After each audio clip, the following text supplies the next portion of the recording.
Welcome back after the break. आप देख रहे हैं आज पाकिस्तान, मैं हूं सिद्रा इकबाल और आज जो हम बात करने वाले हैं ना वो बड़ी इंपॉर्टेंट है बिकॉज ज़िंदगी में कई लोगों के साथ पछतावे होते हैं, यानी they look back at their lives और उनको फील होता है कि they could have done better, they should not have made a certain decision, एक सिचुएशन को उनको मुख्तलिफ तौर पे हैंडल करना चाहिए था। और ये रिग्रेट्स अनफॉर्चुनेटली आपकी ज़िंदगी की जो सारी खुशी होती है, सारे जो रंग होते हैं उसको बर्बाद कर देती है। अगर वाकई आपने सही वक्त पे फ़ैसला ना लिया हो या आपका कोई फ़ैसला आपको आगे जाके गलत लगे तो फिर उसको प्रोसेस करने का तरीका क्या है? क्या आप उसको एक्सेप्ट करें तो कैसे करें? अगर दिन रात उसका खमियाजा आपको भुगतना पड़ रहा है या उस गलत फ़ैसले का जो नतीजा है वो आपके सामने है and it's making your life miserable, तो आपको करना क्या चाहिए?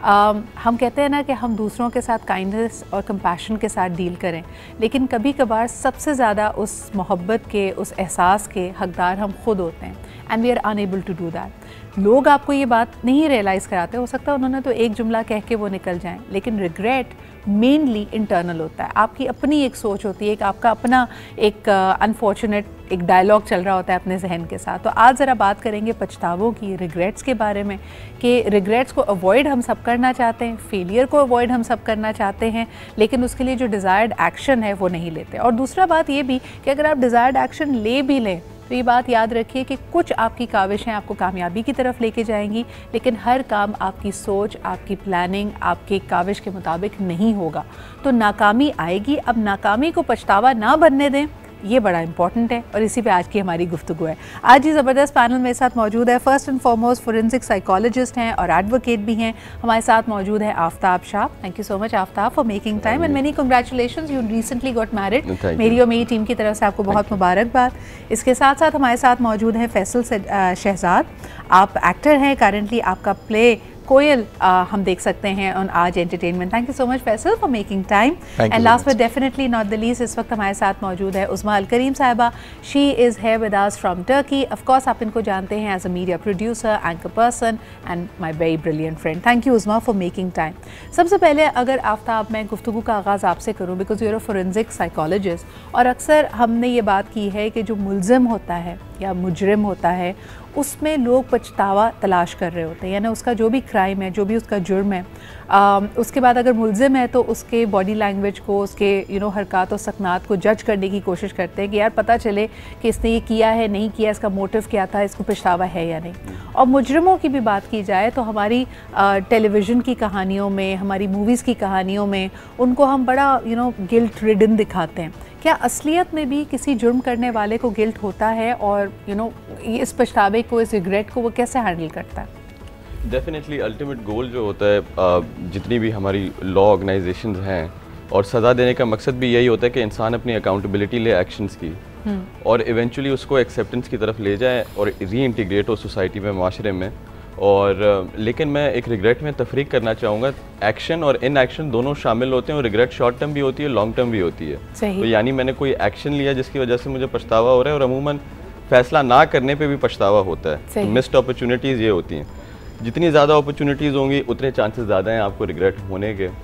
उसके अलावा हमें रिसर्च जो शो करती है, शॉर्ट टर्म अगर आपकी रिग्रेट होती है वो एक्शनेबल होती है।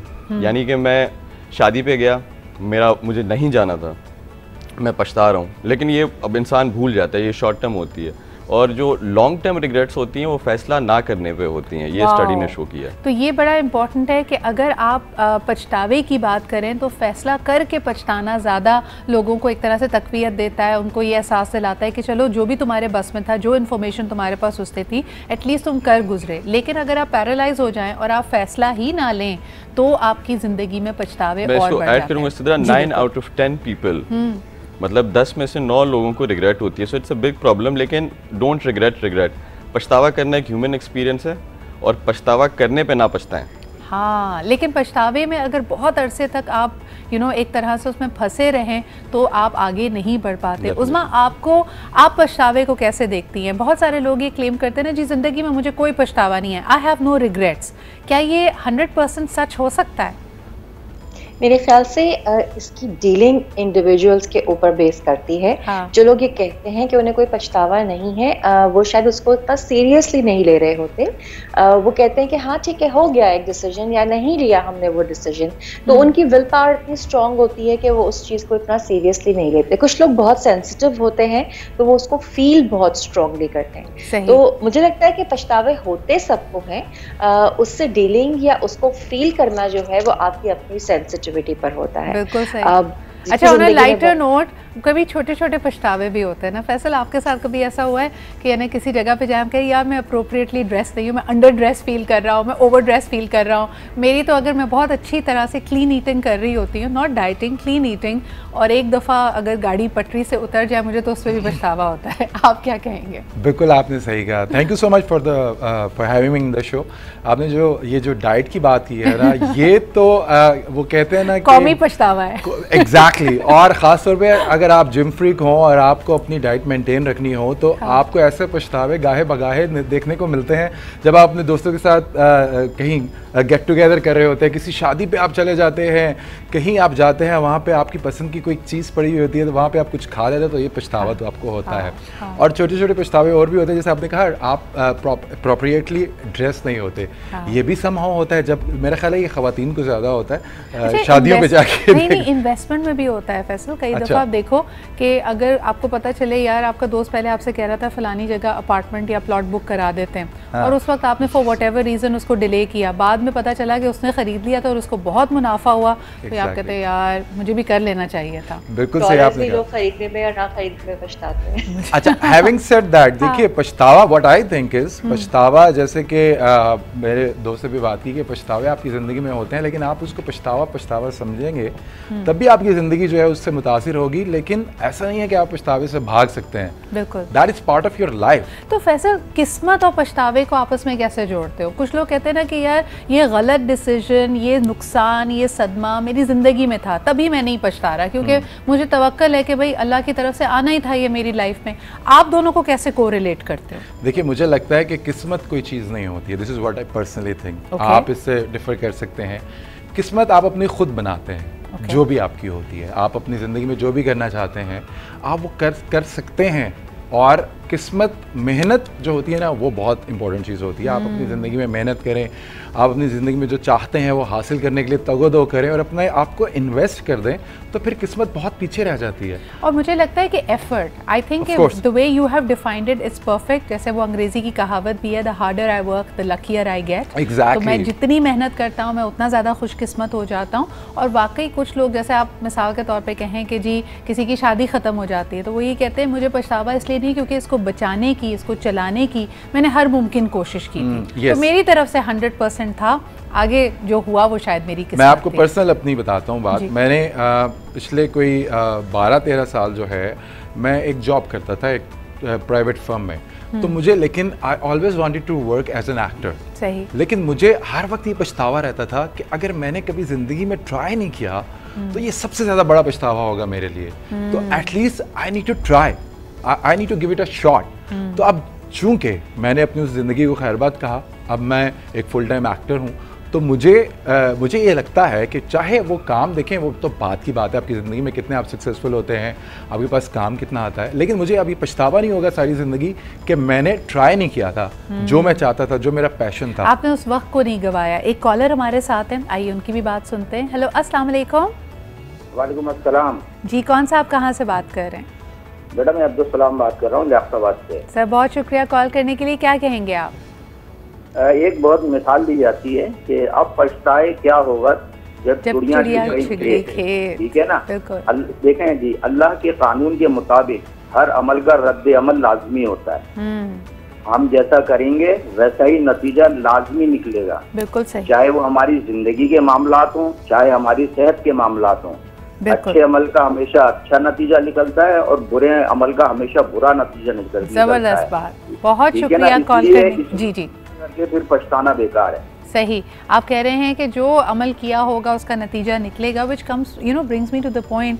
आफ्ताब, मुझे बताएं कि खामोश पछतावा, एक होता है ना कि इंसान अंदर ही अंदर पछता रहा है अपनी किसी चीज़ को, लेकिन ज़ाहिरी तौर पे वो शायद अपनी अना में है, अपने गुरूर में है कि वो कोई तब्दीली अपने अंदर नहीं लाना चाहता।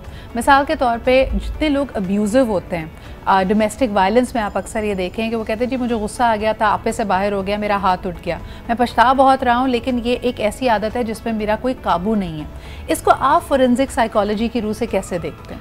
इसको हम ऐसे देखते हैं कि इंसान एक थिंकिंग ट्रैप्स में चला जाता है, थोड़ी डिस्टॉर्शन होती है उसकी सोच में, वो अपने बुरे रवैये को रैशनलाइज करता है, अपने आप को समझाता है कि मैंने जो फैसला लिया था, अच्छा मुझे कोई मसला, उस वक्त मुझे गुस्सा आ रहा था, कोई और टेंशन थी, इस वजह से किया है। लेकिन अब्यूज़र नॉर्मली जो है वो अपने आप को रिग्रेट महसूस होने नहीं देता, वो अपने आप को दिलासा देता है, और रिग्रेट पहुंचने से पहले ही, क्योंकि रिग्रेट के बाद रिमोर्स है, रिमोर्स के बाद थोड़ी पेनेंस है, यानी कि आप अपने आप को अकाउंटेबल ठहराएंगे और फिर अपने आप के अंदर चेंजेस लेके आएंगे।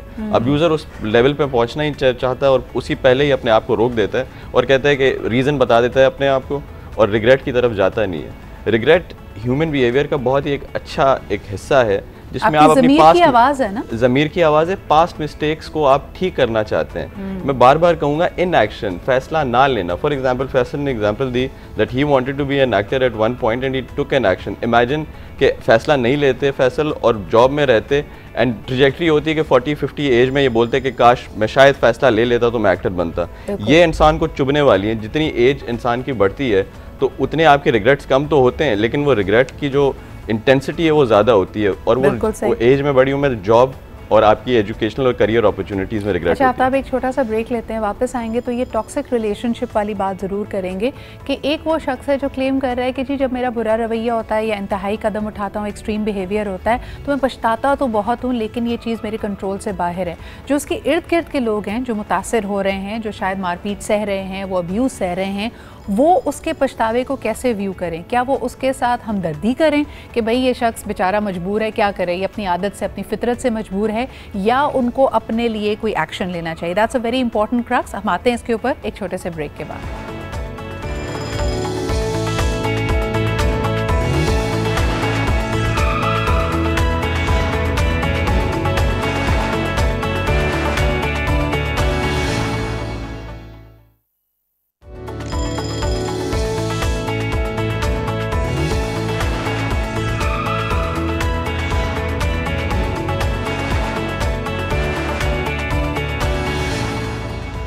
जी जनाब, वेलकम बैक। बात हो रही है पछतावे की। आइडियल सिचुएशन तो ये है कि आपको ज़िंदगी में किसी बात पे पछताना ना पड़े, but life has ups and downs, और कुछ चीज़ें जो आपके मुताबिक नहीं चलती या आप उन पे सही तौर पे सही वक्त पे फ़ैसला नहीं ले पाते, वो आगे जाकर आपको हॉन्ट करती हैं, और इसी हॉन्टिंग को, इसी भूत बंगले को हम कहते हैं पछतावा।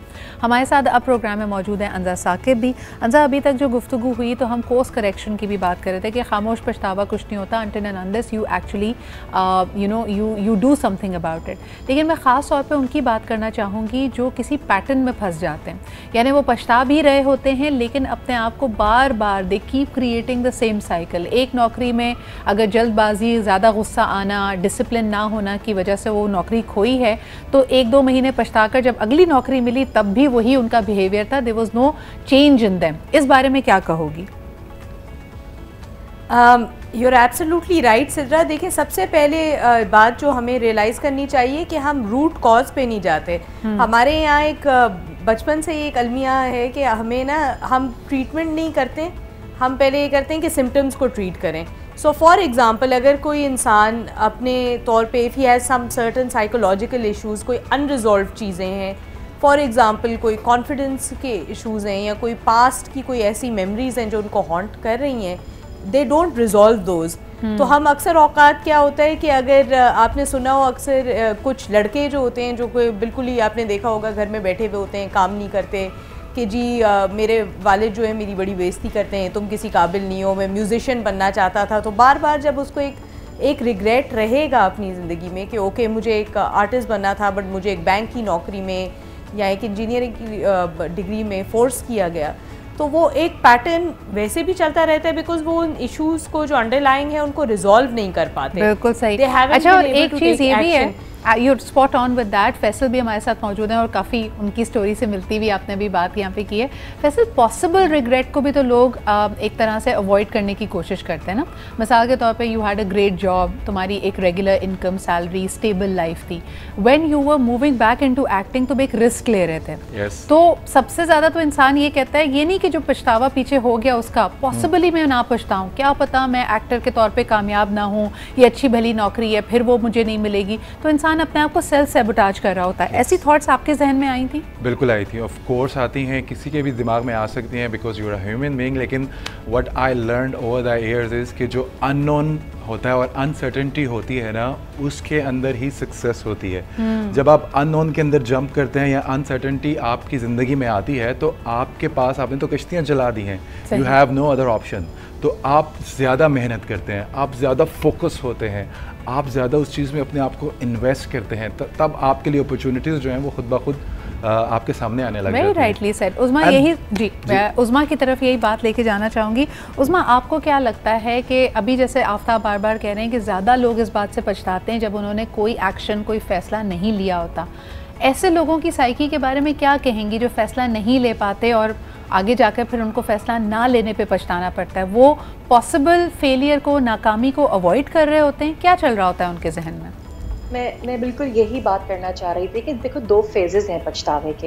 एक, जब आप एक काम कर लेते हैं उसके बाद या बहुत बाद आप पछताते हैं। दूसरा, आप काम करने से पहले अपने पछतावे को कैसे कम कर सकते हैं। तो मेरे ख्याल से वो यही होता है कि जब आप कोई डिसीजन ले रहे हो तो अपने आप से डिबेट करें, आर्ग्यूमेंट करें कि ऐसा ना हो कि डाउन द रोड आगे 10-20 साल के बाद जब मैं मुड़ कर देखूं तो मुझे अपने इस फैसले पर पछतावा हो कि मैंने फैसला किया या नहीं किया। लेकिन ऑफ कोर्स उसको बहुत लंबा ना करें, अपने आप से डिबेट करें, आसपास के लोगों से डिसाइड करें और फिर वो डिसीजन लें या ना लें। अच्छा उस्मा, इसको ना रियल लाइफ और जी इसको मैं रियल लाइफ एग्जांपल पे लाना चाहूँगी। आप बात अपनी मुकम्मल करो, फिर मैं आपसे अगला सवाल करती हूँ। जी बिल्कुल, मैं बिल्कुल यही कहना चाह रही थी कि जिस तरह से अभी फैसल ने कहा कि कभी कभी ऐसा होता है कि आप बहुत मेहनत करते हैं, आप एक चीज़ की तरफ स्ट्रगल करते हैं, लेकिन आपको वो चीज़ मिलती नहीं है किस्मत की तरफ से। तो वहाँ पे आपको ऐसी एग्जाम्पल्स भी बहुत मिलेंगी जिन्होंने वाकई बहुत कोशिश की लेकिन वो अचीव नहीं कर सके।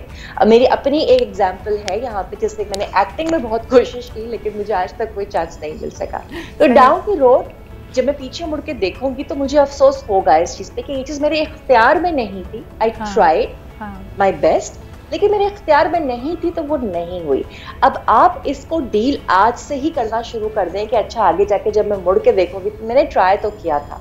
तो वही बात जो आफ्ताब, लेकिन मुझे बताएं, ये जो लचक होती है, जैसे फैसल ने एक डिसीजन लिया कि वो एक्टिंग में आना चाहते हैं, आपने एक डिसीजन लिया कि आप दूसरे मुल्क जाके एक्सप्लोर करना चाहती हैं, अंजा ने एक डिसीजन लिया कि वो कराची के बाद इस्लामाबाद मूव होना चाहती है।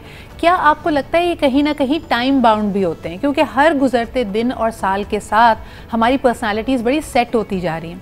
फैसल, अक्सर लोग जिन्होंने अगर 20s में शादी नहीं की तो वो कहते हैं 30s में उनके लिए ये डिसीजन लेना और मुश्किल है।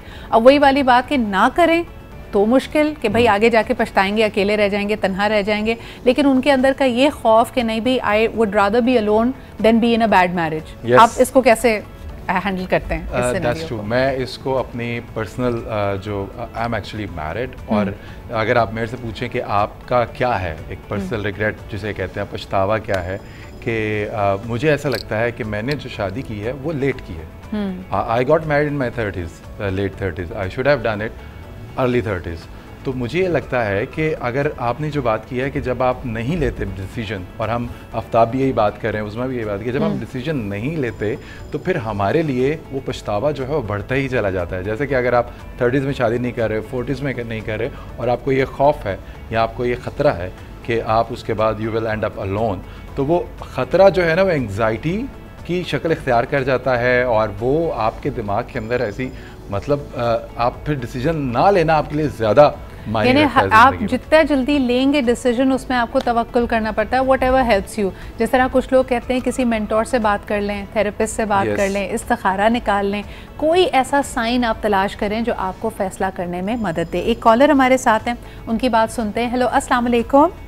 वालेकुम अस्सलाम। में मज़हब मामूल बहुत ज़बरदस्त यूनिक टॉपिक है। आपने इस्तिखारा की बात की, तो इस्तिखारा करना चाहिए, ये अल्लाह की मदद होती है इसमें। और बात यह है कि मैं सबसे यही कहूँगा कि अपने बुजुर्गों की, अपने बड़ों की, अपने तजर्बाकारों की, मुखलिसों को, जो वाकई मुखलिस हो, उनकी बात माननी चाहिए ताकि आपको पछतावा ना हो। और हमारे जो बुजुर्गान दीन और बड़े बड़े लोग गुजरे हैं, सबकी बातों को सोचना चाहिए, तो कभी पछतावा नहीं होगा इंशाल्लाह। बहुत शुक्रिया सर कॉल करने के लिए। अच्छा, ये बड़ा इम्पोर्टेंट पॉइंट है। हम कल्चरली अगर देखते हैं, अंजा तो हमें बार बार कहा जाता है कि किसी बड़े से, बुज़ुर्ग से कंसल्ट कर लो, उसका तजुर्बा ज़्यादा है, वो गलत सलाह नहीं देगा। लेकिन आप अक्सर देखें जहाँ पे घर नहीं बस पाते तो लोग कहते हैं कि जी हमने सारा का सारा कंट्रोल पेरेंट्स को दे दिया था, पेरेंट्स ने कहा कि ये शादी नहीं चल पाएगी और मैंने अपनी वालदा के कहने पे तलाक दे दी, या लड़की कहती है मेरे अब्बू ने फैसला कर लिया था कि नहीं बेटा अब तुमने वापस नहीं जाना। तो उस पैराहे में इस सिचुएशन को कैसे देखेंगी कि पछतावा अपने डिसीजन पे कम होता है या दूसरे के हाथ में कंट्रोल दे दिया तो ज़्यादा बेहतर है? जी अंजा। सिद्रा, आपने एक बड़ा पर्टिनेंट पॉइंट रेज किया है। हाँ, बट हमें यहाँ पे ये रियलाइज़ करना पड़ेगा कि इवन दो एक्सपीरियंस का कोई नेमुल बदल नहीं है, लेकिन जो हमारे बड़े बूढ़े हैं वो एक डिफरेंट जनरेशन में पैदा हुए हैं। फॉर एग्ज़ाम्पल, अगर आप उनसे अभी 20 साल 40 साल पहले उन्होंने कोविड जैसा कोई मामला नहीं देखा था, सही, और अब जो जनरेशन पैदा हो रही है तो वो एक वर्क कल्चर बिल्कुल चेंज हो गया है। एक हमारी जो सिचुएशन है डे टू डे की, things have started to change.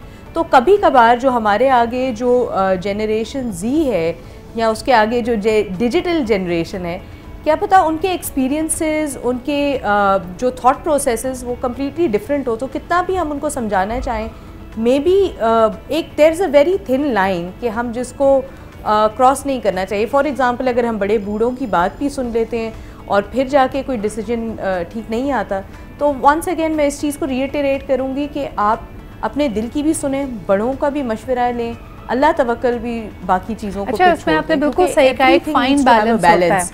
Parents जो होते हैं वो बहुत प्रोटेक्टिव होते हैं, तो बच्चे की कौन सा स्कूल में जाएगा, कौन सा सब्जेक्ट पढ़ेगा, किस यूनिवर्सिटी में जाएगा, ये सारे डिसीजन ले रहे होते हैं। लेकिन इवेंचुअली जब आपने एक इंसान को एक बाशऊर एडल्ट बनाया, उसके बाद कई डिसीजंस उस पर छोड़ने भी चाहिए। आप क्या कहते हैं आफ्ताब इन रिग्रेट्स के बारे में कि अगर बिल्कुल किसी बड़े ने या घर वालों की बात पे या किसी की भी इन्फ्लुएंस में आप आकर सिर्फ उसका हाथ पकड़ कर चलते रहें, ऐसे लोगों के पछतावे कैसे होते हैं? अभी आपके गेस्ट ने एक बात की थी कि we do not concentrate on treatment, और हम सिम्टम्स को देख रहे होते हैं, और बहुत ही अच्छी बात उन्होंने कही। अब इमेजिन करें कि एक बच्चा बड़ा हो रहा है, वो सलाहियत सीखेगा फ़ैसला लेने की अपने माँ बाप से। सही। पेरेंट्स बहुत ही कंट्रोलिंग है, वो सारा फैसला, जितने भी फैसले उसकी ज़िंदगी में, चाहे छोटे हैं या बहुत बड़े के बड़े, चाहे मतलब रेस्टोरेंट पे ऑर्डर लेना हो या तो किसी मैं आपको फेवरेट सब्जेक्ट कौन सा पसंद है, और यहाँ तक कि शादी कहाँ पर करनी है, ये फ़ैसले अगर के माँ बाप ही लेंगे तो बच्चे के अंदर वो सलाहियत पैदा ही नहीं होती कि वो अपने लिए फ़ैसला ले सके। अब यहाँ से यू कंट्रोल, मतलब ये जो तस्वीर बना रहा हूँ मैं आपके लिए, controlling parents leads to indecisive, जो कि फ़ैसला नहीं कर पाते बच्चे, एंड कन्फ्यूज्ड अडल्ट्स। तो ये बड़े होते हैं तो वहाँ पर पहुँच जाते हैं, जिसकी अब ज़ाहिरी बात है ऐसे लोग जो कि डिसीजन नहीं ले पाएंगे वो रिग्रेट का भी शिकार ज़्यादा होंगे, और रिग्रेट मोर ऑफन डिप्रेशन की तरफ लीड करती है, क्योंकि आप अपने आप को पसंद नहीं करते हैं जो आपने फ़ैसला किया था। और मुझे बताएं कि मुझे ब्रेक पे जाना है, लेकिन Aftab to quickly complete that thought, हमारे यहाँ कल्चरली भी बड़ा प्रेशर है। अगर आप वालिदैन के ख़िलाफ़ जाते हैं तो फिर आपको बदतहज़ीब और एक नाफरमान औलाद का तस्वुर दिया जाता है कि भाई आप तो दूसरे का तजुर्बा नहीं देख रहे हैं, और पूरी सोसाइटी आपको एक तरह से मुल्ज़िम बनाती है इस बात का।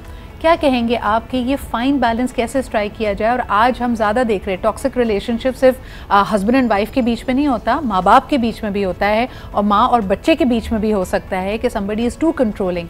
ऐसे लोग जो अपने लिए आवाज़ नहीं उठा पाते और इनडिसाइसिव का हो जाते हैं, उनके लिए कोई एक बात before I take a break Aftab?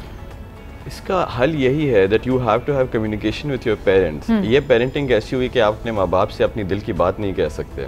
ये इन एक्शन, जैसे मैंने कहा, ज़्यादा रिग्रेट की तरफ ले जाते हैं, क्योंकि फैंटेसी ज़्यादा होती हैं। जो मैंने फैसला नहीं लिया तो मैं उसमें फिल इन द ब्लैंक्स बहुत ज़्यादा कर सकता हूँ। तो अपने माँ बाप से कम अपने दिल की बात कह सकें। हाँ। ये माहौल, ये पेरेंट्स की भी रिस्पॉन्सिबिलिटी है कि ऐसा माहौल बनाए। Very aptly put. एक छोटा सा ब्रेक लेते हैं जी, वापस आएंगे।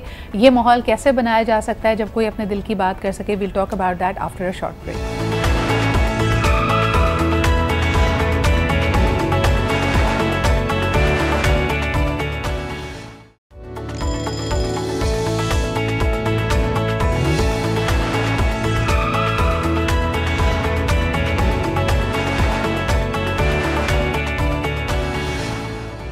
वेलकम बैक जी। पछतावे में हम अक्सर बात कर रहे थे टॉक्सिक रिलेशनशिप्स की, और अनफॉर्चुनेटली कभी कभार आपकी कंडीशनिंग, आपका बचपन से आपको इस तरह की तरबियत दी जाती है कि वो गलत चीज़ें आपको गलत नहीं लग रही होती हैं, और उम्र के बिल्कुल आखिरी हिस्से में जाके शायद आप रियलाइज़ करते हैं कि जो आपके साथ हुआ वो गलत था। यानी recognising and accepting abuse as a norm is the biggest problem that you can face। ये सबसे गलत चीज़ है जो आपके साथ हो सकती है। उस्मा, इसके बारे में हम ऑफ एयर भी बात कर रहे थे, क्या कहना चाहेंगी, ये क्यों होता है आपके ख्याल में? देखो, एक तो वही बात कि सबसे पहली चीज़ तो मैं ये कहूँगी कि बड़े, हम लोग बात कर रहे थे कि बड़ों के एक्सपीरियंस से, मुझे लगता है कि बड़े छोटे की कैद नहीं है इसमें। आप अक्लमंद होते हैं तो आप अपने एक्सपीरियंस से सीखते हैं, आप ज़्यादा अक्लमंद होते हैं तो आप दूसरों के एक्सपीरियंस से सीखते हैं, अब वो कोई भी हो सकता है। सही। दूसरी चीज़ मैं ये कहूँगी कि अपने बच्चों को डिसीजन मेकिंग के लिए एम्पावर करें। ठीक है, छोटे छोटे रिग्रेट्स उनकी लाइफ में होंगे, बचपन से होने दें, उनको ये एक्सपीरियंस करने दें, तो उनको रियलाइज होगा कि अच्छा ये डिसीजन ये रिजल्ट देगा, ये डिसीजन एक लर्निंग प्रोसेस है। और तीसरी सबसे इम्पोर्टेंट चीज़ ये है कि आपकी प्रायोरिटीज टाइम के साथ साथ बदलती है। पछतावा बहुत स्ट्रॉन्ग लफ्ज़ है, तो मेरे ख्याल से ऐसा होता है कि आज जो चीज़ मुझे सही लग रही है मेरी प्रायोरिटीज़ के हिसाब से, हो सकता है डाउन द रोड 10 साल के बाद मेरी प्रायोरिटीज फर्क हो जाएं। बिल्कुल सही, तो मैं बिल्कुल सही। यार उस वक्त जो है मैं ये कर लेती हूँ। यानी बचपन में मिसाल के तौर पे एब्सोल्युटली एब्सोल्युटली कुछ बच्चों के लिए अगर उनको बचपन में उनका फेवरेट खिलौना नहीं मिला तो वो देखते हैं कि बड़े होने के बाद भी उसकी एक छाप जहन में होती है कि as if I was denied something. लेकिन कुछ लोगों के लिए, बच्चों के लिए, वो कहते हैं अच्छा जी उस वक्त नहीं थे पैसे, मेरे घर के हालात ऐसे नहीं थे, but I have moved forward. But coming to you Anja, because आप लोगों को सेल्फ डिफेंस की ट्रेनिंग भी देती हो, मुझे ये बताएं कि अक्सर जब इंसान पिट रहा होता है या अब्यूज़ हो रहा होता है तो बाद में उसके अंदर से एक आवाज़ आती है यार कि मैंने उस हाथ को रोका क्यों नहीं, और उससे सवाल भी अक्सर ये किया जाता है कि अगर किसी ने एक थप्पड़ मारा था तो तुमने रोका क्यों नहीं या अपना बचाव क्यों नहीं किया। उस मोमेंट में इंसान फ्रीज क्यों होता है जो फिर बाद में पछतावा बन जाता है? सिद्रा, आपने बड़ा अच्छा सवाल किया। एक्चुअली इसका जो मेन ताल्लुक है वो कंट्रोल से है। जब भी हम अपनी लाइफ में फील करते हैं कि हमारे पास कंट्रोल नहीं है, इसीलिए ये सेल्फ डिफेंस की क्लासेस, योगा वगैरह आपको इतना ज़्यादा हेल्प करती हैं, बिकॉज ये आपको पास वापस कंट्रोल लेके आती हैं। सही। इंसान कब रिग्रेट करता है? जब वो फील करता है कि मेरे हाथों से कोई चीज़ निकल गई है, या ये डिसीजन तो मेरा कभी था ही नहीं, या काश मैं ये कर लेता। तो जब आपके पास वो कंट्रोल, वो डिसीजन मेकिंग पावर आ जाती है। और दूसरी चीज़ उसके बाद भी आपने लाइक वी डिस्कस्ड के फेथ जो है आपको बहुत ज़्यादा एक तरह से हीलिंग प्रोसेस होता है कि फॉर एग्जांपल मौला अली का एक कॉल है कि मैंने अपने रब को अपने इरादों की शिकस्त से पहचाना है। बेशक। सो अगर कोई चीज़ हो भी जाती है, आपके इरादे, आपकी उम्मीद टूटती भी है, डजंट मैटर। हमें इस आपकी बात से बल्कि अंजा मुझे हज़रत हुसैन अलैहिस्सलाम का एक कोट याद आ रहा है जिसमें उन्होंने कहा था कि जुल्म के खिलाफ जितनी देर से खड़े होगे आपको कुर्बानी उतनी ही बड़ी देनी पड़ेगी। तो इमाम हुसैन का ये कोट है, और मेरे ख्याल में इस पे हमें एक तरह से हमें डायरेक्शन भी देती है ये बात। Aftab, coming to you, toxic relationships में विक्टिम को क्या करना चाहिए? बिकॉज ये नॉर्म है, उसकी बॉडी, उसका ज़मीर, उसका दिल गवाही दे रहा होता है कि समथिंग हैज़ टू चेंज। जल्दी डिसीजन क्यों नहीं ले पाते और क्या करना चाहिए? देखें, अगर कि फॉर एग्जांपल फ़ैसला अपने लिए आप नहीं ले पा रहे, दोबारा रूट की तरफ जाना पड़ेगा, इसका मतलब है कि मोहब्बत की जो डेफिनेशन है वो थोड़ी सी फ्लक्चुएट कर रही है या बुरी है, और वो उसका ताल्लुक यही होता है कि माँ बाप के दरमियान आप मोहब्बत देखते हैं और आप, वो हो सकता है कि टॉक्सिक हो और आप अपने दिमाग में उसको नॉर्मलाइज़ कर दें और अपने रिश्ते में भी वो चीज़ देख रहे हैं और आपको लग रहा है कि वो शायद मोहब्बत है। वो मोहब्बत नहीं होती है। फिजिकल अब्यूज़ मोहब्बत नहीं है, इमोशनल अब्यूज़ मोहब्बत नहीं है, फाइनेंशियल अब्यूज़ भी मोहब्बत नहीं है। इस फाइनेंशियल अब्यूज़ पर्टिकुलरली मोहब्बत नहीं है। और अब्यूज़ किया इस वजह से जाता है, अब्यूज़र करता भी इस वजह से, उसको पता होता है कि अगला इंसान कहीं जा नहीं रहा, और उसको ज़्यादा जितना कंट्रोल महसूस करता है अगले इंसान के ऊपर उतना ज़्यादा उसको अच्छा लगता है और उसके पावर बढ़ती है। आप किसी को अपने ऊपर इतना हावी ना होने दें। आखिर में बिल्कुल फैसल, जो लोग इस वक्त किसी ना किसी किस्म के पछतावे में मुब्तला हैं, how do we tell them कि आज उनकी नई ज़िंदगी का पहला दिन हो सकता है and at any point in time वो अपनी ज़िंदगी बदल सकते हैं? उनको क्या कहेंगे आप?